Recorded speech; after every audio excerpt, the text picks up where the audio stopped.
విధ్వంసమైన రాష్ట్ర ఆర్థిక వ్యవస్థను మళ్లీ గాడిలో పెడుతున్నామన్నారు ముఖ్యమంత్రి చంద్రబాబు. టీడీపీ అనేక విజయాలను చవిచూసిందని, కానీ 2024 విజయం నమ్మకం, విశ్వాసం మీద వచ్చిందని తెలిపారు. సూపర్ 6 ను సూపర్ హిట్ చేశామన్నారు. పరీక్ష రాసినప్పుడు పిల్లలు ఎంత టెన్షన్ గా ఉంటారో తాము అంతే టెన్షన్ గా ఉంటామని చెప్పుకొచ్చారు. జీఎస్డీపీ విషయంలో ఎప్పటికప్పుడు సమీక్షించుకుంటున్నామని తెలిపారు. సంక్షేమం, అభివృద్ధి రెండింటినీ సమపాలలో చేపడుతున్నామన్నారు సీఎం చంద్రబాబు. 18 నెలలుగా ప్రతి గంట ప్రతి క్షణం కష్టపడ్డామన్నారు.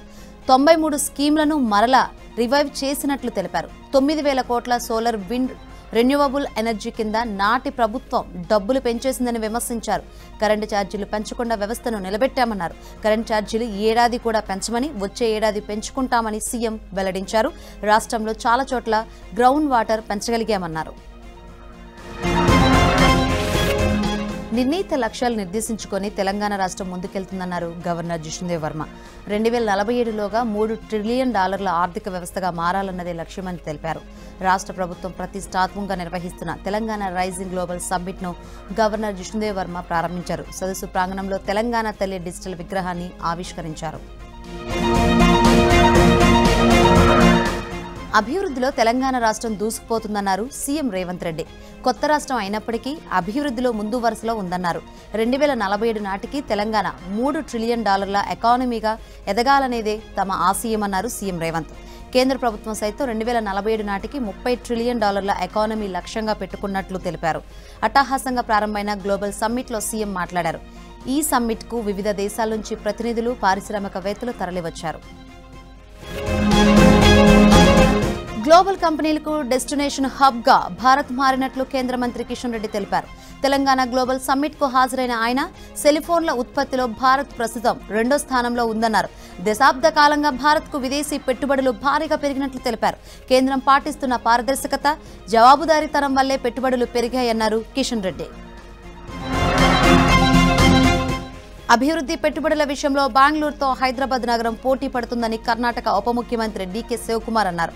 ఈ 2 మహానగరాలు ప్రపంచంతో పోటీ పడుతున్నాయన్నారు. తర్వాత తరానికి ఏం కావాలో ఈ ప్రభుత్వం ఆలోచించిందని అన్నారు. తెలంగాణ, సౌత్ ఇండియా అభివృద్ధికి కర్ణాటక సహకరిస్తుందన్నారు. దేశంలోని నగరాలతో కాదు, ప్రపంచంతో తెలంగాణ పోటీ పడాలనే విధంగా సీఎం రేవంత్ కృషి చేస్తున్నారని అన్నారు మంత్రి కోమటిరెడ్డి వెంకటరెడ్డి. 2 రోజుల పాటు జరిగే గ్లోబల్ సమ్మిట్ ద్వారా అనుకున్న లక్ష్యాలను సాధిస్తామని కోమటిరెడ్డి వెల్లడించారు. పార్లమెంటు సెషన్ ఉన్నందువల్లే రాలేకపోతున్నట్లు ఖర్గే లెటర్ రాశారని స్పష్టం చేశారు. తెలంగాణ రైజింగ్ అనడం సీఎం రేవంత్ రెడ్డికి అలవాటుగా మారిందని విమర్శించారు మాజీ మంత్రి హరీష్ రావు. ఆయన పాలనలో మర్డర్లు, మానభంగాలు, ఆత్మహత్యలు పెరిగాయని హరీష్ రావు విమర్శించారు. తెలంగాణ ఎందులో రైజింగ్ అంటూ ప్రశ్నించారు. ఆలయాల్లో తప్పుడు విధానాలకు పాల్పడితే కఠిన చర్యలు తప్పవని ఏపీ సీఎం చంద్రబాబు హెచ్చరించారు. సత్యసాయి జిల్లా ఎర్రదొడ్డి గంగమ్మ ఆలయ ఈవో చోరీకి పాల్పడిన ఘటనపై ఆయన ఆగ్రహం వ్యక్తం చేశారు. సీఎం చంద్రబాబు ఆదేశాలతో ఆలయ ఈవో మురళీకృష్ణపై పోలీసులు కేసు నమోదు చేసి అరెస్ట్ చేశారు. ఆయనపై సస్పెన్షన్ వేటు వేస్తూ ప్రభుత్వం నిర్ణయం తీసుకుంది. ఈ క్రమంలో సీఎం చంద్రబాబు ఘాటుగా స్పందించారు. ఆలయ సంబంధిత విషయాల్లో హద్దు దాటితే తీవ్ర పరిణామాలు ఎదుర్కోవాల్సి ఉంటుందని హెచ్చరించారు. తెలంగాణ రాష్ట్రం ప్రత్యేక విజన్తో ముందుకు వెళ్తుందని నోబెల్ బహుమతి గ్రహీత కైలాస్ సత్యార్థి అన్నారు. 20 లక్షల మంది రైతుల రుణాలను ప్రభుత్వం మాఫీ చేసిందన్నారు. మహిళలు ఉచితంగా బస్సులో ప్రయాణించే అవకాశం కల్పించిందన్నారు. ఫ్యూచర్ సిటీలో నిర్వహిస్తున్న తెలంగాణ రైజింగ్ గ్లోబల్ సమ్మిట్ ప్రారంభోత్సవ కార్యక్రమంలో ఆయన ప్రసంగించారు. వికసిత్ భారత్ లక్ష్యం దిశగా ఈ రాష్ట్రం వేగంగా అడుగులు వేస్తుందన్నారు. 2047లోగా $3 ట్రిలియన్ ఎకానమీగా మారుతుందని ధీమా వ్యక్తం చేశారు. గాంధీ, నెహ్రూ మార్గంలో రేవంత్ రెడ్డి పాలన నడుస్తోందని కితాబిచ్చారు. మాజీ ఎమ్మెల్యే వల్లభనేని వంశీ ప్రధాన అనుచరుడు కోటేశ్వరరావును విజయవాడ పటమట పోలీసులు అదుపులోకి తీసుకున్నారు. సత్యవర్ధన్ కిడ్నాప్ కేసులో కోటేశ్వరరావు A2 నిందితుడిగా ఉన్నారు. కొంతకాలంగా అజ్ఞాతంలోకి వెళ్లడంతో ఎట్టకేలకు పోలీసులు అదుపులోకి తీసుకున్నారు. మరోవైపు సత్యవర్ధన్ కిడ్నాప్ కేసులో తన ప్రమేయం లేదని, అందువల్లే తాను పోలీసులకు లొంగిపోయినట్లు కోటేశ్వరరావు చెప్పుకొచ్చారు.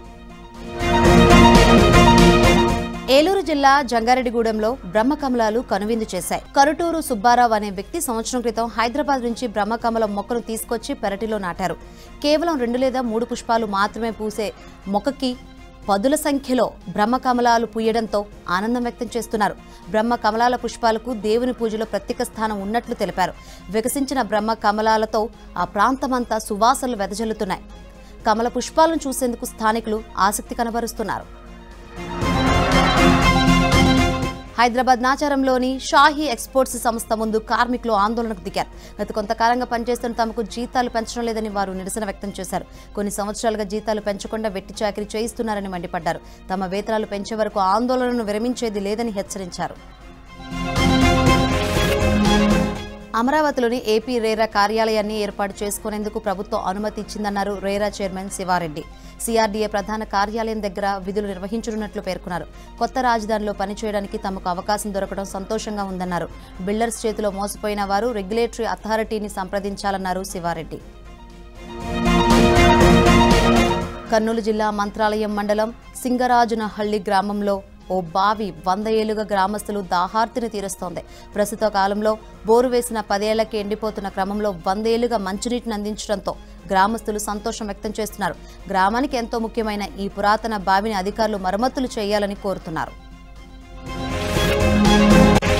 గుంటూరు జిల్లా మంగళగిరిలో శ్రీకృష్ణ మందిరం దగ్గర ఉద్రిక్తత చోటు చేసుకుంది. ప్రభుత్వ స్థలంలో పెట్టిన శ్రీకృష్ణ విగ్రహాన్ని తొలగించాలని హైకోర్టు ఆదేశాలు ఇవ్వడంతో మున్సిపల్ అధికారులు చేరుకున్నారు. దీంతో శ్రీకృష్ణుని విగ్రహాన్ని తొలగించేది లేదంటూ భక్తులు ఆందోళనకు దిగారు.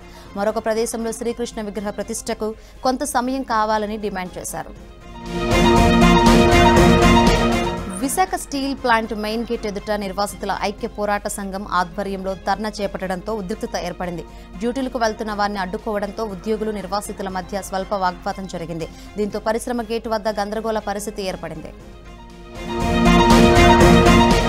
మత్స్య సంపద పెంచుకునేందుకు శిక్షణ తరగతుల కోసం కేరళ, తమిళనాడుకు 60 మంది మత్స్యకారులు వెళ్లారు. డిప్యూటీ సీఎం పవన్ కళ్యాణ్ ఆదేశాల మేరకు ఉప్పాడ సముద్ర తీరం మత్స్యకారులు 3 రోజులు శిక్షణకు వెళ్లారు. శిక్షణ కోసం వెళ్తున్న వారి బస్సులను మాజీ MLA Pendam Dorababu, DCCB chairman Thummala Ramaswamy జెండా ఊపి ప్రారంభించారు.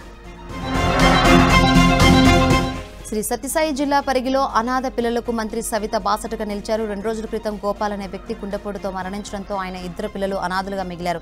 అతని భార్య కూడా 8 ఏళ్ల క్రితం అనారోగ్యంతో చనిపోయింది. అయితే గోపాల్ దంపతులకు 2 ఆడపిల్లలు ఉన్నారు. సమాచారం తెలుసుకున్న మంత్రి సవిత అనాథైన ఆడపిల్లలకు అండగా ఉంటానని హామీ ఇచ్చారు. వారి ఉన్నత చదువులకు సహకరిస్తామన్నారు. తెలంగాణ సర్పంచ్ ఎన్నికల్లో జగిత్యాల జిల్లాలో చింతలపేట ఆదర్శంగా నిలుస్తోంది. ఈ ఎన్నికల్లో చింతలపేట గ్రామానికి జనరల్ రిజర్వేషన్ కేటాయించారు. సర్పంచ్ పదవి కోసం 5 అభ్యర్థులు, 8 వార్డులకు అభ్యర్థులు నామినేషన్లు కూడా వేశారు. అయితే అభ్యర్థుల మధ్య పోటీ ఉంటే ఒకరికొకరి మధ్య మనస్పర్ధలు వస్తాయని చింతలపేట గ్రామస్తులు ఆలోచించారు. ఎన్నికలు ముఖ్యం కాదు, కలిసికట్టుగా అందరం ఉండడమే ముఖ్యమని నిర్ణయం తీసుకున్నారు. ఇప్పటి వరకు 4 సార్లు సర్పంచ్ పదవి దక్కించుకున్న తోట చిన్నయ్య యాదవ్ కుటుంబం వైపే అందరూ మొగ్గు చూపారు. గ్రామస్తుల తీర్మానంతో మిగిలిన అభ్యర్థులు కూడా నామినేషన్ నుంచి తప్పుకున్నారు. దీంతో సర్పంచ్గా తోట చిన్నయ్య ఏకగ్రీవం అయ్యాడని అధికారులు ప్రకటించారు. నాగర్ కర్నూలు జిల్లా లట్టుపల్లిలో సర్పంచ్ స్థానం కోసం అమెరికా నుంచి ఓ మహిళ స్వగ్రామానికి వచ్చింది. సర్పంచ్ స్థానం జనరల్ మహిళకు రిజర్వ్ కావడంతో నందిని రెడ్డి అనే మహిళ అమెరికా నుంచి వచ్చి కాంగ్రెస్ పార్టీ అభ్యర్థిగా పోటీకి దిగారు. సంగారెడ్డి జిల్లా జహీరాబాద్లో సర్పంచ్ ఎన్నికల్లో మేము సైతం అంటూ దివ్యాంగులు పోటీ చేస్తున్నారు. సర్పంచ్ ఎన్నికల్లో రిజర్వేషన్ జనరల్ కావడంతో దివ్యాంగులు కూడా పోటీ చేయడానికి బరిలోకి దిగారు. గ్రామ పంచాయతీ ఎన్నికల్లో గెలిపే లక్ష్యంగా అభ్యర్థులు వినూత్న రీతిలో ప్రచారం నిర్వహిస్తున్నారు. సిద్దిపేట జిల్లా చేర్యాల మండలం తాడూరు గ్రామ సర్పంచ్ అభ్యర్థి బోడిగే నరసింహులు తనను సర్పంచ్గా గెలిపిస్తే 5 సంవత్సరాల పదవీ కాలంలో అక్రమంగా సంపాదిస్తే ఆ ఆస్తిని జప్తు చేసుకోవచ్చని బాండ్ పేపర్పై రాసిచ్చి ఎన్నికల ప్రచారాన్ని నిర్వహిస్తున్నారు. ఎన్నికలకు ముందు తన ఆస్తుల వివరాలను ప్రజలందరికీ తెలియజేస్తారని, తన సర్పంచ్ పదవీ కాలంలో ప్రస్తుతం ఆస్తులకు మించి సంపాదిస్తే జప్తు చేసి గ్రామానికి కేటాయించవచ్చన్నారు. గ్రామ పంచాయతీ ఎన్నికల్లో చిత్ర విచిత్రాలు చూపిస్తున్నారు అభ్యర్థులు. కానీ రంగారెడ్డి జిల్లాలో ఓ ఘనుడు తనకు ప్రత్యర్థిగా ఉంటాడు అని ముందే ఊహించి అతని ఓటును ఏకంగా వేరే గ్రామానికి బదిలీ చేయించిన ఘటన వెలుగులోకి వచ్చింది. ఫరూక్ నగర్ మండలం కంసాన్పల్లి గ్రామానికి చెందిన సలీం అనే వ్యక్తి పంచాయతీ ఎన్నికలలో 5 వార్డు అభ్యర్థిగా పోటీ చేయాలని భావించాడు. ఎన్నికల నోటిఫికేషన్ రాగానే ఓటర్ జాబితాను పరిశీలించగా తన పేరు లేకపోవడంతో అధికారులను సంప్రదించాడు. అతను ఓటు మొగిలిగిద్ద గ్రామానికి బదిలీ అయినట్లు తెలుసుకుని అవాక్కయ్యాడు. తన ప్రమేయం లేకుండా ఓటు బదిలీ ఎలా జరిగిందని సమాచారం హక్కు చట్టం ద్వారా దరఖాస్తు చేశాడు. అధికారులు ఇచ్చిన సమాచారంతో ఆశ్చర్యపోయాడు. తాను పోటీ చేయాలని భావించిన వార్డులో తన ప్రత్యర్థిగా నామినేషన్ వేసిన అంజద్ అనే వ్యక్తి ఎన్నికలలో అడ్డుగా వస్తాడని భావించి ఆన్లైన్ ద్వారా వేరే గ్రామానికి బదిలీ చేయించాడని తెలుసుకున్నాడు. తన ఓటును బదిలీ చేయించిన వ్యక్తిపై చర్యలు తీసుకోవాలని అధికారులను ఆశ్రయించాడు. తన స్వేచ్ఛను హరించి ఇంతటి అఘాయిత్యానికి పాల్పడిన వ్యక్తిని ఎన్నికలలో ఎలాగైనా ఓడించాలని గ్రామంలో అంజద్ చేసిన మోసాన్ని వివరిస్తూ వాల్ పోస్టర్లు అంటిస్తున్నాడు. అంజద్ లాంటి వ్యక్తికి ఓటు వేయొద్దని 5వ వార్డులో ఓటర్లను కలుస్తూ తనకు జరిగిన మోసాన్ని వివరిస్తున్నాడు సలీం. భద్రాద్రి కొత్తగూడెం జిల్లా పెనపాక మండలం ఎల్చిరెడ్డిపల్లి గ్రామానికి సర్పంచ్ ఎన్నికల ప్రచారానికి వెళ్లిన బీఆర్ఎస్ నాయకులకు నిరసన శాఖ తగిలింది. నాయకులను గ్రామ శివార్లో అడ్డుకుని తమ ఊర్లోకి రావద్దంటూ మహిళలు, యువకులు అడ్డుకున్నారు. గత 10 ఏళ్లలో బీఆర్ఎస్ ప్రభుత్వం అధికారంలో ఉండగా తమ గ్రామంలో ఎటువంటి అభివృద్ధి చేయలేదని వారు మండిపడ్డారు. ఎన్నికలు వచ్చినప్పుడు మాత్రమే ఓట్లు అడగడానికి వస్తున్నారని మండిపడ్డారు. దీంతో విస్తుపోయిన బీఆర్ఎస్ నాయకులు వారి ప్రశ్నలకు సమాధానం చెప్పలేక వెనుదిరిగారు. తెలంగాణ రైజింగ్ గ్లోబల్ సమ్మిట్ లో భాగంగా వివిధ దేశాల నుంచి వచ్చిన డెలిగేట్స్, అంబాసిడర్లు ఈ రోజు నాగార్జున సాగర్ ను సందర్శించారు. బౌద్ధ సాంస్కృతిక వారసత్వానికి ప్రతీకగా నిలిచిన బుద్ధవనం, నాగార్జునకొండ ప్రాంతాలను వారు పరిశీలించారు. ఈ సందర్భంగా బుద్ధవనం స్పెషల్ ఆఫీసర్ మల్లేపల్లి లక్ష్మయ్య స్వయంగా విదేశీ ప్రతినిధులకు స్వాగతం పలికి అక్కడి చారిత్రక నేపథ్యం, పురావస్తు విలువలు, బుద్ధవనం అభివృద్ధి కార్యక్రమాలపై వివరాలు అందించారు. రాములోరి కళ్యాణానికి 1 కోటి తలంబ్రాల మహాయజ్ఞానికి వానరసేన శ్రీకారం చుట్టింది. భద్రాచలం, ఒంటిమిట్ట, అయోధ్య రాముల వారికి 1 కోటి తలంబ్రాలు అందించేందుకు తూర్పుగోదావరి జిల్లా గోకవరంలో సీతారాములు, హనుమంతుడు, సుగ్రీవుడు వేషధారణలో వరికోతను కోశారు. ఆ వడ్లను గోటి ద్వారా వలిచి తలంబ్రాలను రాముల వారి కళ్యాణోత్సవానికి పంపిస్తారు. ప్రముఖ శైవ క్షేత్రం కొమరవెల్లి మల్లికార్జున స్వామి ఆలయంలో మూల విరాట్ దర్శనాన్ని తాత్కాలికంగా నిలిపివేశారు. ఈ నెల 14న జరగనున్న మల్లికార్జున స్వామి వారి కళ్యాణ బ్రహ్మోత్సవాల సందర్భంగా మూల విరాట్ దర్శనాన్ని తాత్కాలికంగా నిలిపివేసినట్లు ఆలయ అధికారులు, అర్చకులు తెలిపారు. ప్రతి సంవత్సరం మాదిరిగానే స్వామివారి కళ్యాణ సందర్భంగా వారం రోజుల ముందు స్వామివారికి రంగులు అద్ది సుందరీకరణ జరుగుతుందన్నారు. ఈ కారణంగా ఉత్సవ విగ్రహాలతో భక్తులకు దర్శనం కల్పిస్తామన్నారు. ప్రభుత్వ కార్యాలయాల్లో అధికారులు, సిబ్బంది సమయానికి వచ్చే పరిస్థితి లేదు. కొన్ని కార్యాలయాల్లో అయితే ఎప్పుడు ఫీల్డ్ విజిట్ అంటూ బయటకు వెళ్లిపోతూ ఉంటారు. ఇక విశాఖ గాజువాక సర్కిల్లో ఉన్నటువంటి లీగల్ అండ్ మెట్రాలజీ డిపార్ట్మెంట్లో 4 పరిశీలకులు ఉన్నారు. మధ్యాహ్నం 1 గంట వరకు ఒక్కరు కూడా ఆఫీస్కు రాకపోవడంతో తాళాలే దర్శనమిచ్చాయి. ఇలాంటి అధికారులపై ఉన్నతాధికారులు దృష్టి పెట్టాలని స్థానికులు అంటున్నారు. విశాఖ జిల్లా అదాని గంగవరం పోర్టు వద్ద ఉద్రిక్తత నెలకొంది. సమస్యలు పరిష్కరించాలని పోర్టు గేటు దగ్గర మత్స్యకారులు ఆందోళనకు దిగారు. అనంతరం బారికేడ్లను తొలగించి పోర్టులోకి వెళ్లేందుకు మత్స్యకారులు యత్నించారు. దీంతో పోలీసులు, మత్స్యకారుల మధ్య తోపులాట జరిగింది. 2 ఏళ్లు గడుస్తున్నా 1 టైం సెటిల్మెంట్ బకాయిలు చెల్లించలేదని మత్స్యకారులు ఆరోపిస్తున్నారు. విశాఖలో ప్రఖ్యాత కొండగుడి మేరీ మాత ఉత్సవం వైభవంగా ప్రారంభమైంది. మేరీ మాతను సందర్శించుకోవడానికి రాష్ట్ర నలుమూలల నుంచే కాకుండా ఇతర రాష్ట్రాల నుంచి అధిక సంఖ్యలో భక్తులు వస్తూ ఉంటారు. దీంతో భక్తుల సౌకర్యార్థం ఆర్టీసీ ప్రత్యేక బస్సులను కూడా ఏర్పాటు చేసింది. పోస్టాఫీస్ జంక్షన్ నుంచి కొండగుడి వరకు ట్రాఫిక్ ఆంక్షలు విధించారు. లక్షలాది మంది భక్తులు అధికంగా వచ్చే అవకాశం ఉండడంతో భారీగా పోలీసు బందోబస్తు ఏర్పాటు చేశారు. తెలంగాణ రైజింగ్ గ్లోబల్ సమ్మిట్ కు కరీంనగర్ ఫేమస్ ఫిలిగ్రీ జ్ఞాపికలు స్పెషల్ అట్రాక్షన్ గా నిలవనున్నాయి. సిల్వర్ ఫిలిగ్రీ కళాఖండాలను గ్లోబల్ సమ్మిట్ కు వచ్చే అతిథులకు బహుమతులుగా అందించనున్నారు. ఇందుకోసం కరీంనగర్ సిల్వర్ ఫిలిగ్రీ నిర్వాహకులకు స్పెషల్ ఆర్డర్స్ వచ్చాయి. ధ్యాన ముద్రలో ఉన్న గౌతమ బుద్ధుని వెండి ప్రతిమను ప్రత్యేకంగా తయారు చేయించారు. ఒక్కో బుద్ధుని వెండి ప్రతిమ 35 నుంచి 40 వేల రూపాయల మధ్యలో ఉంటుంది. గ్లోబల్ సమ్మిట్ లో తమ కరీంనగర్ ఫిలిగ్రీలను బహుమతులుగా అందించడం ఆనందంగా ఉందని నిర్వాహకులు తెలిపారు. ఈ నెల 10న ఉస్మానియా యూనివర్సిటీకి తెలంగాణ ముఖ్యమంత్రి రేవంత్ రెడ్డి రావడం పట్ల ఓయూలోని రెగ్యులర్ అధ్యాపకులు హర్షం వ్యక్తం చేశారు. ముఖ్యమంత్రి రాకను స్వాగతిస్తూ ఓయూ టీచర్స్ అసోసియేషన్ ఆధ్వర్యంలో అధ్యాపకులు ఓయూ ఆర్ట్స్ కాలేజ్ నుంచి అడ్మినిస్ట్రేషన్ బిల్డింగ్ వరకు స్వాగత ర్యాలీ చేపట్టారు.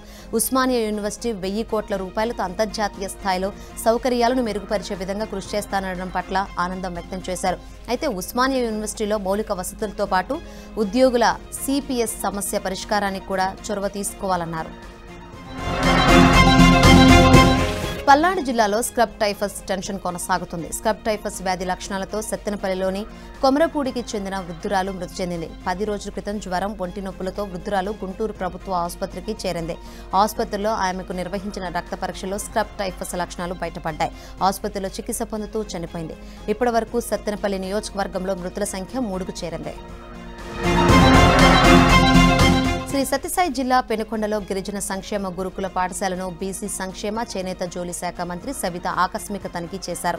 ఈ క్రమంలో హాస్టల్లోని సౌకర్యాలపై విద్యార్థులను అడిగి తెలుసుకున్నారు. సిబ్బంది పనితీరు, వంటగది, మరుగుదొడ్లు తదితరాలను పరిశీలించారు. సమస్యలు తెలుసుకుని వాటిని త్వరలో పరిష్కరిస్తామని విద్యార్థులకు హామీ ఇచ్చారు. కడప జిల్లా పొట్లదుర్తిలో ఎంపీ సీఎం రమేష్ కుటుంబాన్ని కేంద్ర రాష్ట్ర మంత్రులు, ఎంపీలు, ఎమ్మెల్యేలు పరామర్శించారు. సీఎం రమేష్ తల్లి రత్నమ్మ ఇటీవల అనారోగ్యంతో మృతి చెందగా స్వగ్రామం పొట్లదుర్తిలో పెద్ద కర్మ నిర్వహించారు. ఈ కార్యక్రమానికి కేంద్ర మంత్రి శ్రీనివాస వర్మ, అసెంబ్లీ స్పీకర్ అయ్యన్న పాత్రుడు, మంత్రులు అనిత, అచ్చెన్నాయుడు, అనగాని సత్యప్రసాద్, గొట్టిపాటి రవికుమార్తో పాటు బీజేపీ రాష్ట్ర అధ్యక్షుడు మాధవ్ హాజరయ్యారు. రత్నమ్మకు నివాళులర్పించి సీఎం రమేష్ కుటుంబ సభ్యుల్ని పరామర్శించారు. తెలంగాణ హైకోర్టులో ఐఏఎస్ అధికారి ఆమ్రపాలికి తెలంగాణ హైకోర్టులో నిరాశ ఎదురైంది. ఆమ్రపాలిని తెలంగాణకు కేటాయిస్తూ క్యాట్ ఇచ్చిన ఉత్తర్వులపై హైకోర్టు స్టే విధించింది.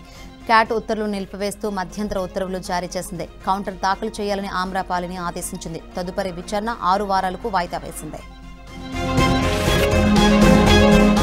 గుంటూరులోని నల్లచెరువు సమీపంలో బహిరంగ ప్రదేశాల్లో మద్యం తాగుతున్నారన్న ఫిర్యాదులతో పోలీసులపై ఎమ్మెల్యే గల్లా మాధవి సీరియస్ అయ్యారు. మద్యం బాబులతో తాము ఇబ్బందులు పడుతున్నామని స్థానికులు తమ సమస్యలను ఎమ్మెల్యే మాధవి దృష్టికి తీసుకొచ్చారు. దీంతో మరోసారి ఇలాంటివి పునరావృతం అయితే బాధ్యులపై చర్యలు తప్పవంటూ పోలీసులను హెచ్చరించారు. ఇకపై ఇలాంటి అసాంఘిక కార్యకలాపాలపై వీడియో తీసి పంపాలని గల్లా మాధవి స్థానికులకు సూచించారు. శ్రీ సత్యసాయి జిల్లా మడకశిర మండలం గుండుమలలోని కేజీబీవీ బాలికల పాఠశాలలో ఎమ్మెల్యే ఎంఎస్ రాజు ఆకస్మికంగా సందర్శించారు. పాఠశాలలోని సమస్యలు తమ దృష్టికి రావడంతో పాఠశాలను ఆకస్మికంగా పరిశీలించి విద్యార్థినులతో కలిసి భోజనం చేశారు.